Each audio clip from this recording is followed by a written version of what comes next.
ನೀವು ಯಾವುದೇ ಫೀಲ್ಡ್ ಅಲ್ಲಿ ಇರಿ, ಆದ್ರೆ ಈ ಮಿಥುನ ರಾಶಿಯಲ್ಲಿ ಹುಟ್ಟಿರುವಂತವ್ರು ನೀವು ಜಾಬ್ ಅಲ್ಲಿ ಪ್ರೋಗ್ರೆಸ್ ಆಗ್ಬೇಕು ಅಂದ್ರೆ ಸ್ವಲ್ಪ ಸ್ಪಿರಿಚುವಲ್ ಪ್ರಾಕ್ಟೀಸ್ ಬೇಕು.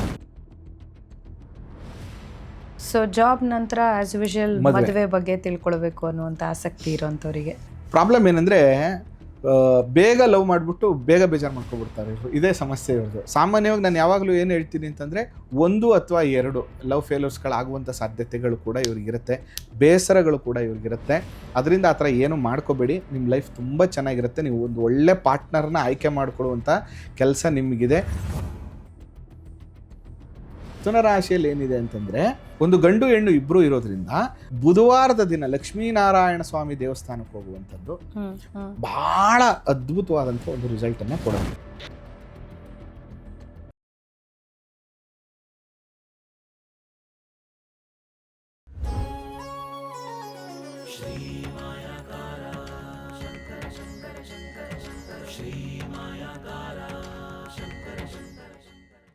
ಸೊ ಇನ್ನು ದ ಮೋಸ್ಟ್ ಎಕ್ಸೈಟಿಂಗ್, ಈವನ್ ನಾನು ಕೂಡ ತುಂಬ ಎಕ್ಸೈಟೆಡ್ ಆಗಿ ವೆಯ್ಟ್ ಮಾಡ್ತಾ ಇದ್ದೀನಿ, 3ನೇ ರಾಶಿ ಮಿಥುನ ರಾಶಿ ಬಗ್ಗೆ ತಿಳ್ಕೊಳ್ಳೋಣ. ನೋಡಿ, ಮಿಥುನ ರಾಶಿ ಎಷ್ಟು ಚೆನ್ನಾಗಿ ಮ್ಯಾಚ್ ಆಗ್ತಾ ಇದೆ ನಿಮ್ಮ ವಿಚಾರದಲ್ಲಿ ಹೇಳೋದಾದ್ರೆ, ನಾವು ಸಾಮಾನ್ಯವಾಗಿ ಏನು ಹೇಳ್ತೀವಿ, ಮಿಥುನ ರಾಶಿಯವರು ಮಾತುಗಾರರು ಅಂತ. ಓಕೆ, ಅವ್ರು ಹಾರ್ಡ್ ವರ್ಕ್ ಮಾಡಬಾರ್ದು. ನಾನು ತುಂಬ ಸರಿ ಹೇಳ್ತೀನಿ ಇದನ್ನು. ಮಿಥುನ ರಾಶಿಯವರು ಹಾರ್ಡ್ ವರ್ಕ್ ಮಾಡಿದ್ರೆ ಫೇಲ್ಯೂರ್ ಆಗ್ತಾರೆ, ಅವ್ರ ಲೈಫಲ್ಲಿ ಸಕ್ಸಸ್ ಆಗಲ್ಲ.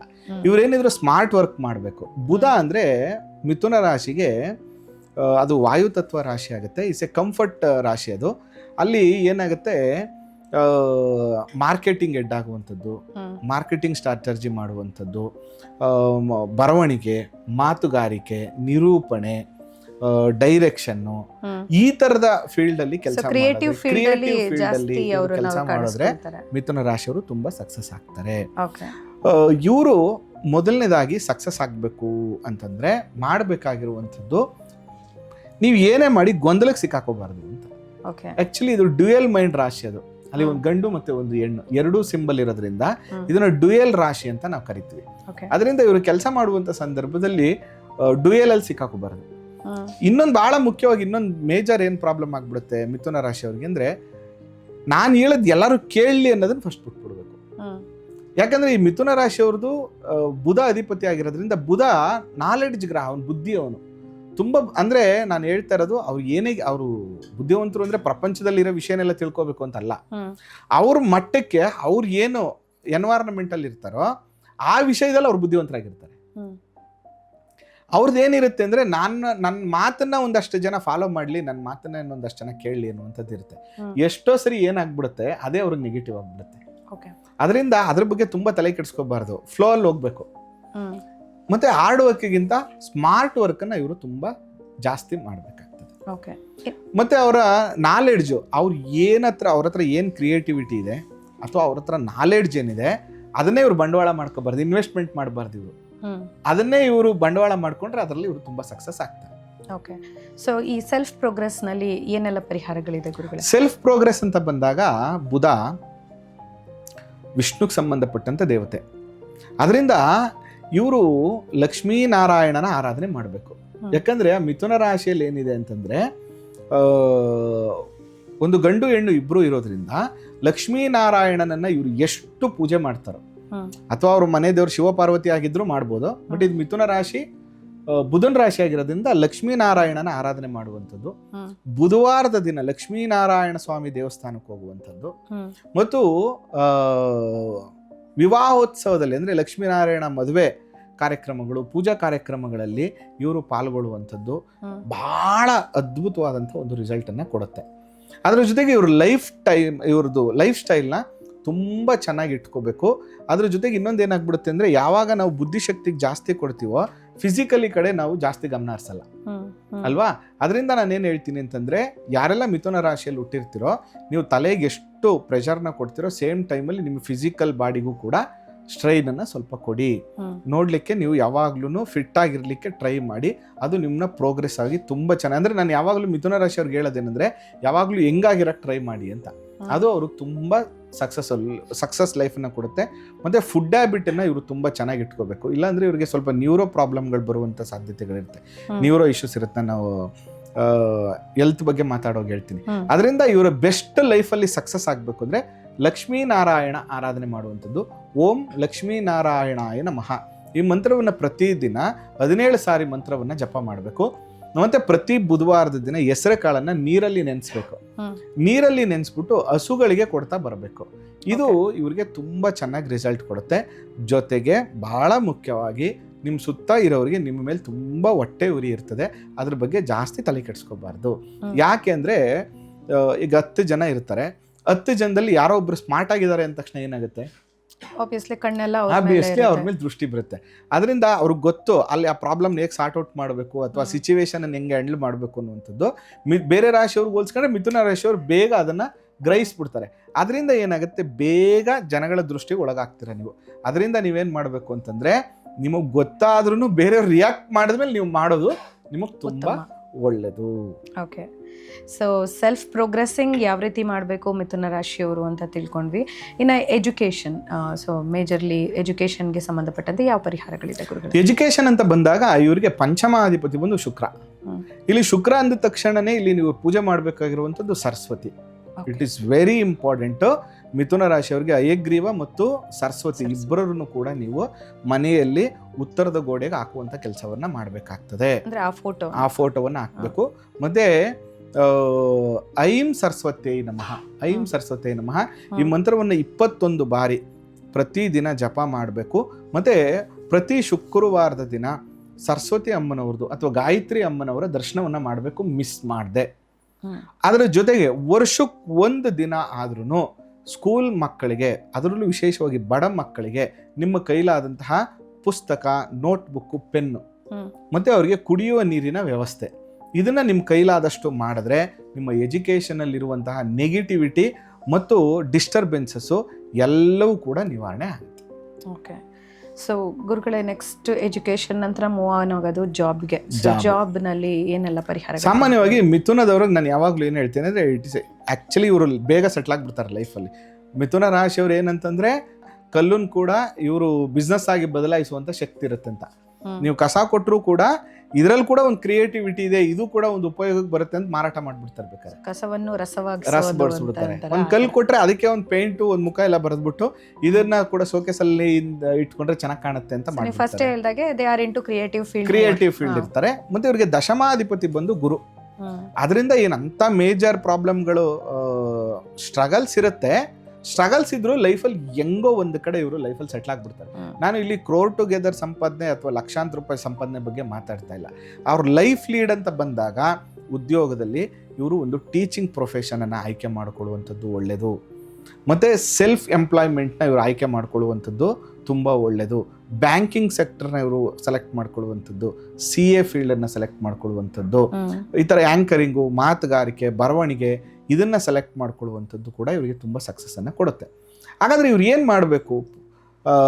ವೃತ್ತಿ ಉದ್ಯೋಗದಲ್ಲಿ ಇವರು ತುಂಬ ಸಕ್ಸಸ್ಫುಲ್ ಆಗಬೇಕು ಅಂತಂದರೆ ಇವರು ಗುರು, ಎಕ್ಸಾಂಪಲ್ ರಾಯರ ದರ್ಶನ ಇರ್ಬೋದು, ಅಥವಾ ಸಾಯಿಬಾಬಾ ಇರ್ಬೋದು, ಅಥವಾ ಗದ್ದಿಗೆ, ಈಗ ಮಲೆ ಮಹದೇಶ್ವರರು, ಯಡಿಯೂರು ಸಿದ್ಧಲಿಂಗೇಶ್ವರರು, ಈ ಥರ ಗದ್ದಿಗೆ ಅಂದರೆ ಜೀವಂತ ಇದ್ದು ಗದ್ದಿಗೆ ಆಗಿರುವಂಥ ಸಿದ್ದಪ್ಪಾಜಿ ಅವರು ಇರ್ಬೋದು.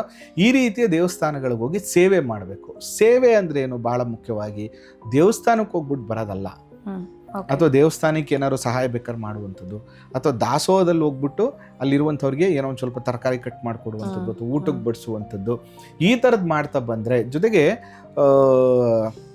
ಕಟ್ಟಿಗೆ ಅಲ್ವಾ, ಮರದ ಪೀಸ್ಗಳನ್ನು ಅಡಿಗೆಗೆ ಬಳಸಲಿಕ್ಕೆ ಕೊಡುವಂಥದ್ದು, ಈ ಥರದ ಪರಿಹಾರಗಳನ್ನು ಇವರು ಮಾಡ್ತಾ ಬಂದರೆ ಜಾಬಲ್ಲಿ ಸಿಕ್ಕಾಬಟ್ಟೆ ಪ್ರೋಗ್ರೆಸಿವ್ ಆಗ್ತಾರೆ, ಸಿಕ್ಕಾಬಟ್ಟೆ ಚೆನ್ನಾಗಿ ಆಗ್ತಾರೆ. ಜೊತೆಗೆ ನೀವು ಕೂಡ ಏನಂದರೆ, ನೀವು ಯಾವುದೇ ಫೀಲ್ಡಲ್ಲಿರಿ, ಆದರೆ ಈ ಮಿಥುನ ರಾಶಿಯಲ್ಲಿ ಹುಟ್ಟಿರುವಂಥವ್ರು ನೀವು ಜಾಬಲ್ಲಿ ಪ್ರೋಗ್ರೆಸ್ ಆಗಬೇಕು ಅಂದರೆ ಸ್ವಲ್ಪ ಸ್ಪಿರಿಚುವಲ್ ಪ್ರಾಕ್ಟೀಸ್ ಬೇಕು. ಒಂದು ಯೋಗ ಇರ್ಬೋದು, ಅಥವಾ ಆಧ್ಯಾತ್ಮದ ಒಲಿರ್ಬೋದು, ಮಂತ್ರ ಚಾಂಟ್ ಇರ್ಬೋದು, ಸ್ಪಿರಿಚುವಲ್ ಪ್ಲೇಸ್ಗಳಿಗೆ ಹೋಗುವಂಥದ್ದು, ಅಥವಾ ಗುರುಗಳನ್ನು ಪದೇ ಪದೇ ಭೇಟಿ ಮಾಡುವಂಥದ್ದು, ಇದು ನಿಮಗೆ ತುಂಬ ವಿಷಯಗಳನ್ನು ನಿಮ್ಮ ಲೈಫಲ್ಲಿ ಕಲಿಸ್ಕೊಡುತ್ತೆ. ಅದರಿಂದ ಆ ಪ್ರಾಕ್ಟೀಸನ್ನು ಇಟ್ಕೋಬೇಕು. ಓಕೆ, ಸೊ ಜಾಬ್ ನಂತರ ಆಸ್ ಯೂಶುವಲ್ ಮದುವೆ ಬಗ್ಗೆ ತಿಳ್ಕೊಳ್ಬೇಕು ಅನ್ನುವಂಥ ಆಸಕ್ತಿ ಇರೋಂಥವ್ರಿಗೆ ಹೇಳಿ ಗುರುಗಳೇ. ಮಿಥುನ ರಾಶಿಯವ್ರದ್ದು ಭಾಳ ಇಂಟ್ರೆಸ್ಟಿಂಗ್ ಏನಂದರೆ, ಪಾಪ ಒಳ್ಳೆಯವರು ಇವರು. ಪ್ರಾಬ್ಲಮ್ ಏನಂದರೆ, ಬೇಗ ಲವ್ ಮಾಡಿಬಿಟ್ಟು ಬೇಗ ಬೇಜಾರು ಮಾಡ್ಕೊಬಿಡ್ತಾರೆ ಇವರು. ಇದೇ ಸಮಸ್ಯೆ ಇವ್ರದ್ದು. ಯಾಕಂದರೆ ಗಂಡು ಹೆಣ್ಣು ಇಬ್ಬರು ಒಂದೇ ರಾಶಿಯಲ್ಲಿ ಇರೋದ್ರಿಂದ ಬೇಗ ಅಟ್ರಾಕ್ಟ್ ಆಗ್ತಾರೆ, ಬೇಗ ಎಮೋಷನಲ್ ಆಗ್ತಾರೆ, ಸೇಮ್ ಟೈಮಲ್ಲಿ ತುಂಬ ಸೀರಿಯಸ್ ಆಗು ತಗೊಳ್ಳಲ್ಲ. ಏನಂದರೆ ತುಂಬ ಪ್ರಾಕ್ಟಿಕಲ್ ಪರ್ಸನ್ಸ್ ಅಂತ ಹೇಳ್ತೀರಿ ನೋಡಿ. ಬೇರೆ ರಾಶಿಯವ್ರಿಗೆ ಹೋಲಿಸ್ಕೊಂಡ್ರೆ ಲವ್ ಫೇಲ್ಯೂರನ್ನು ಕೂಡ ತುಂಬ ಪ್ರಾಕ್ಟಿಕಲ್ ಆಗಿ ತಗೊಳ್ಳುವಂಥ ಯಾರ ರಾಶಿ ಇದ್ದರೆ ಅದು ಮಿಥುನ ರಾಶಿಯವರು. ಸಾಮಾನ್ಯವಾಗಿ ನಾನು ಯಾವಾಗಲೂ ಏನು ಹೇಳ್ತೀನಿ ಅಂತಂದರೆ 1 ಅಥವಾ 2 ಲವ್ ಫೇಲ್ಯೂರ್ಸ್ಗಳಾಗುವಂಥ ಸಾಧ್ಯತೆಗಳು ಕೂಡ ಇವ್ರಿಗಿರುತ್ತೆ, ಬೇಸರಗಳು ಕೂಡ ಇವ್ರಿಗಿರುತ್ತೆ. ಅದರಿಂದ ಆ ಥರ ಏನು ಮಾಡ್ಕೋಬೇಡಿ, ನಿಮ್ಮ ಲೈಫ್ ತುಂಬ ಚೆನ್ನಾಗಿರುತ್ತೆ. ನೀವು ಒಂದು ಒಳ್ಳೆ ಪಾರ್ಟ್ನರ್ನ ಆಯ್ಕೆ ಮಾಡಿಕೊಳ್ಳುವಂಥ ಕೆಲಸ ನಿಮಗಿದೆ. ಕರೆಕ್ಟಾಗಿ ನೀವೇನಾದ್ರು ಪ್ಲ್ಯಾನ್ ಮಾಡಿಕೊಂಡ್ರೆ ಖಂಡಿತವಾಗಿಯೂ ಒಂದು ಒಳ್ಳೆ ಹುಡುಗ ಅಥವಾ ಒಂದು ಒಳ್ಳೆ ಹುಡುಗಿ ನಿಮಗೆ ಸಿಗುವಂಥದ್ದಿರುತ್ತೆ. ಜೊತೆಗೆ ನಿಮಗೆ ಲೇಟ್ ಆದರೂ ಒಳ್ಳೆಯವ್ರು ಸಿಗ್ತಾರೆ, ತುಂಬ ತಲೆ ಕೆಡಿಸ್ಕೋಬೇಡಿ. ಆದರೆ ಕೆಲವು ಸರಿ ಏನಾಗ್ಬಿಡುತ್ತೆ ಅಂತಂದರೆ ಅದು ಹುಡುಗ ಇರ್ಬೋದು ಅಥವಾ ಹುಡುಗಿ ಇರ್ಬೋದು, ಒಂದು ಸರ್ಟನ್ ಏಜ್ ಆಗೋವ್ರು, ಒಂದು 25, 26, 27 ಕಳಿಯೋವರೆಗೂ ಕೂಡ ಈ ರಾಶಿದು ಸಿಂಬಲ್ಲೇ ಅದಿರೋದ್ರಿಂದ ಸ್ವಲ್ಪ ಫ್ಲರ್ಟಿಂಗ್ ನೇಚರ್ ಕೂಡ ಇರುತ್ತೆ. ಏನಂದರೆ ಕಳ್ಕೊಂಡ ಮೇಲೆ ದುಃಖವನ್ನು ಅನುಭವಿಸುವಂಥದ್ದು. ಅಯ್ಯೋ ನಾನು ಇವ್ರನ್ನ ಮಿಸ್ ಮಾಡ್ಕೋಬಾರ್ದಿತ್ತು, ನಾನೇ ಹಿಂಗೆ ಮಾಡ್ಬಿಟ್ನಲ್ಲ, ಈ ಥರ ಬೇಜಾರಿರುತ್ತೆ. ಅದರಿಂದ ಕಳ್ಕೊಂಡ ಮೇಲೆ ಮಿಸ್ ಮಾಡ್ಕೊಳ್ಳೋದ್ರ ಬದಲು ಸರಿಯಾದ ಆಯ್ಕೆಗಳಿದ್ದಾಗ ನೀವು ಇನ್ನೊಬ್ರು ಯಾರೋ ಸಿಕ್ಕಿದ್ರು ಅಥವಾ ಇನ್ನೊಂದೇನೋ ಬೆಸ್ಟು ಅನ್ನುವಂಥ ಮನಸ್ಥಿತಿಗೆ ಹೋಗಬೇಡಿ. ಅದು ಸ್ವಲ್ಪ ಬರುತ್ತೆ. ನಿಮ್ಮನ್ಗೆ ಹೆಂಗೆ ಮೋಸ ಹೋಗ್ತಿರೋ ಅಥವಾ ನೀವು ಕೂಡ ಆ ಥರ ಬಿಟ್ಬಿಡುವಂಥ ಸಾಧ್ಯತೆಗಳಿರ್ತದೆ. ಇವ್ರು ಮಾಡಬೇಕಾಗಿರುವಂಥದ್ದು ಏನಪ್ಪ ಅಂತಂದರೆ, ಭಾಳ ಮುಖ್ಯವಾಗಿ ಬೇಗ ಮದುವೆ ಸೆಟ್ ಆಗಬೇಕು. ಬೇಗ ಮದುವೆ ಆಗಬೇಕು ಅಂದರೆ ಗೋ ಸೇವೆ ಮಾಡಬೇಕಮ್ಮ, ತುಂಬ ಇಂಪಾರ್ಟೆಂಟು. ನೀವು ಟ್ರೈ ಮಾಡಿ. ಬೇಕಾರೆ ತುಂಬ ಶ್ರೀಮಂತರಿದ್ದೀರಾ, ತುಂಬ ಫೈನಾನ್ಷಿಯಲಿ ನೀವು ಸ್ಟ್ರಾಂಗ್ ಇದ್ದೀರಾ ಅಂತಂದರೆ ಗೋದಾನ ಮಾಡಿ, ತೊಂದರೆ ಇಲ್ಲ. ಇಲ್ಲ ಅಂದರೆ ಗೋ ಸೇವೆಯನ್ನು ಮಾಡುವಂಥದ್ದು. ಮುಕ್ಕೋಟಿ ದೇವತೆಗಳು ವಾಸ ಮಾಡ್ತಿರ್ತಾರೆ. ಏನಂದರೆ ಪ್ರತಿ ಗುರುವಾರದ ದಿನ ಕಡಲೆಕಾಳು ನೆನೆಸ್ಬಿಟ್ಟು ಹಸುಗಳಿಗೆ ಕೊಡುವಂಥದ್ದು, ಅಥವಾ ಹಸುಗಳನ್ನು ದತ್ತು ತಗೊಂಡು ಅವಕ್ಕೆ ಹುಲ್ಲಿನ ಮೇವಿನ ವ್ಯವಸ್ಥೆ ಮಾಡುವಂಥದ್ದು ಅಥವಾ ಅದಕ್ಕೆ ಆಹಾರದ ವ್ಯವಸ್ಥೆಯನ್ನು ಮಾಡುವಂಥದ್ದು ಶೀಘ್ರವಾಗಿ ಫಲ ಕೊಡುತ್ತೆ. ಭಾಳ ಮುಖ್ಯವಾಗಿ ಇದಕ್ಕಿಂತ ಒಂದು ಅದ್ಭುತವಾದ ರಿಸಲ್ಟ್ ನಿಮಗೆ ಬೇಕು ಅಂತಂದರೆ ನಿಮ್ಮ ಮನೆ ದೇವರನ್ನು ಇಟ್ಕೋಬೇಕು. ಸಪ್ತಮಾಧಿಪತಿ ಗುರು ಇರೋದ್ರಿಂದ ನಿಮ್ಮ ಮನೆಯ ಗಂಡು ದೇವರು ಏನಿದೆ ಅದೇ ನಿಮಗೆ ತುಂಬ ಪವರ್ಫುಲ್ಲು. ಇದು ಗಂಡು ಮಕ್ಕಳಿಗೆ. ಅದೇ ಹೆಣ್ಣು ಮಕ್ಕಳಾಗಿದ್ದರೆ ನಿಮ್ಮ ಮನೆಯ ಹೆಣ್ಣು ಮಕ್ಕಳನ್ನ ಗಟ್ಟಿಯಾಗಿ ಹೆಣ್ಣು ದೇವ್ರನ್ನ ಇಟ್ಕೋಬೇಕು, ಕರೆಕ್ಟಾಗಿ ಗಟ್ಟಿಯಾಗಿ ಇಟ್ಕೋಬೇಕು. ಆ ದೇವ್ರಿಗೆ ಸರಿಯಾಗಿ ನೀವು ಪೂಜೆ ಮಾಡುವಂಥದ್ದು. ವಾರ ಒಪ್ಪತ್ತು ಅಂತ ಕರಿತೀವಿ ಹಳ್ಳಿಗಳ ಕಡೆ, ಆಯ್ತಾ? ನಿಮ್ಮ ಮನೆ ದೇವ್ರು ಏನಿರುತ್ತೆ ಅದರ ವಾರವನ್ನ ಪ್ರತಿ ವಾರ ಮಿಸ್ ಮಾಡದೆ ಬರುವಂಥದ್ದು, ನಿಮ್ಮ ದೇವರಿಗೆ ನಡ್ಕೊಳ್ಳುವಂಥದ್ದು, ಪ್ರತಿ 6 ತಿಂಗಳಿಗೆ ನಿಮ್ಮ ಮನೆ ದೇವ್ರಿಗೆ ಹೋಗ್ಬಿಟ್ಟು ಬರುವಂಥದ್ದು. ಇದನ್ನು ಮಾಡ್ತಾ ಬಂದರೆ ಶೀಘ್ರವಾಗಿ ನಿಮಗೆ ಮದುವೆ ಸೆಟ್ ಆಗುತ್ತೆ. ಓಂ ರಾಮ್ ರೀಂ ರೋಂ ಸಹ ಬೃಹಸ್ಪತಯೇ ನಮಃ. ಓಂ ರಾಮ್ ರೀಂ ರೋಂ ಸಹ ಬೃಹಸ್ಪತಯೇ ನಮಃ. ಈ ಮಂತ್ರವನ್ನು ಪ್ರತಿದಿನ 16 ಸಾರಿ ಜಪ ಮಾಡ್ತಾ ಬಂದರೆ ಶೀಘ್ರವಾಗಿ ಇವ್ರಿಗೆ ಮದುವೆ ಸೆಟ್ ಆಗುತ್ತೆ. ಜೊತೆಗೆ ಟೆಕ್ನಿಕಲಿ ಒಂದು ಸಣ್ಣ ಪ್ರಾಬ್ಲಮ್ ಇದೆ. ಏನು ಪ್ರಾಬ್ಲಮ್ಮು ಈ ರಾಶಿಯವ್ರಿಗೆ ಅಂದರೆ, ಈ ರಾಶಿ ಸೆಟ್ ಇಂಡಿಕೇಟ್ ಡಿಲೇ ಮ್ಯಾರೇಜ್. ಯಾಕಂದ್ರೆ ಸಪ್ತಮಾಧಿಪತಿ ಗುರು ಅಂದ್ರೆ ಬೋಧನೆ ಮಾಡುವಂಥವನು, ಕರೆಕ್ಟ್ ಅಲ್ವಾ?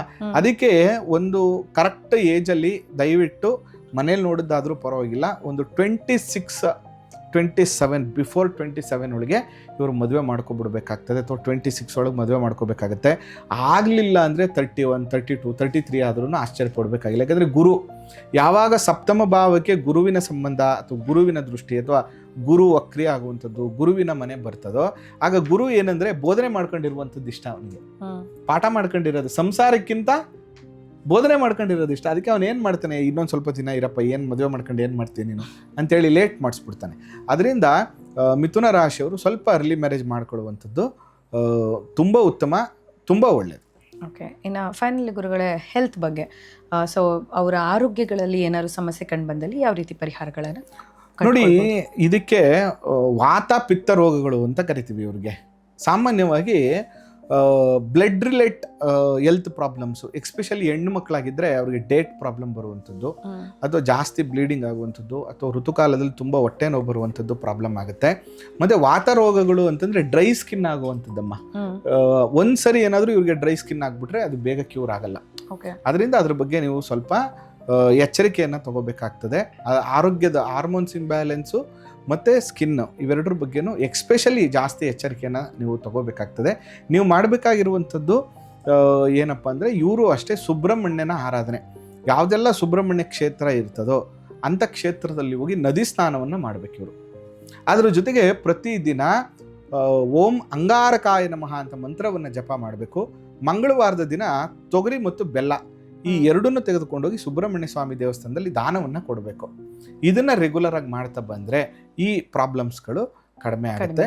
ಜೊತೆಗೆ ಇವ್ರಿಗೆ ಸ್ವಲ್ಪ ಮೆಡಿಕಲ್ ಇಶ್ಯೂಸ್ ಇರೋದ್ರಿಂದ ನಾನು ಯಾವಾಗಲೂ ಏನು ಹೇಳ್ತೀನಿ ಅಂದರೆ ಈ ಪರಿಹಾರಗಳ ಜೊತೆ ನಿಮ್ಮ ಆಹಾರ ಪದ್ಧತಿ ಮತ್ತು ನಿಮ್ಮ ಫಿಸಿಕಲ್ ಆಕ್ಟಿವಿಟೀಸನ್ನು ಕೂಡ ನೀವು ಚೆನ್ನಾಗಿ ಇಟ್ಕೋಬೇಕಾಗುತ್ತೆ. ಯಾಕಂದರೆ 6ನೇ ಮನೆ ಬಂದು ಕುಜ.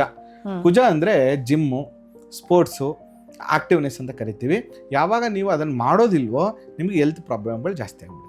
ಓಕೆ, ಸೊ ಇದೆಲ್ಲವನ್ನ ಮಾಡ್ಕೊಂಡು ಬಂದರೆ ಅವರ ಅದ್ರ ಜೊತೆಗೆ ಈ ಪರಿಹಾರಗಳನ್ನು ಕೂಡ ಸಮತೋಲನ ಆಗತ್ತೆ ಅಂತ. ಓಕೆ, ಮಿಥುನ ರಾಶಿಗಳ ಬಗ್ಗೆ ತಿಳ್ಕೊಂಡ್ವಿ. ಈಗ ನೆಕ್ಸ್ಟ್ ರಾಶಿಗೆ ನಾವು ಮುಂದುವರಿಯೋಣ. ಬಹುಶಃ ನಿಮ್ಮೆಲ್ಲರಿಗೂ ಇದು ಇಂಟ್ರೆಸ್ಟೆಡ್ ಆಗಿ ಇದೆ ಅಂತ ಅಂದ್ಕೊಳ್ತಿದ್ದೀವಿ.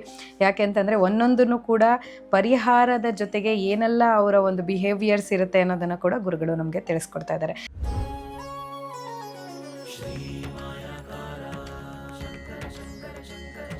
ಶ್ರೀ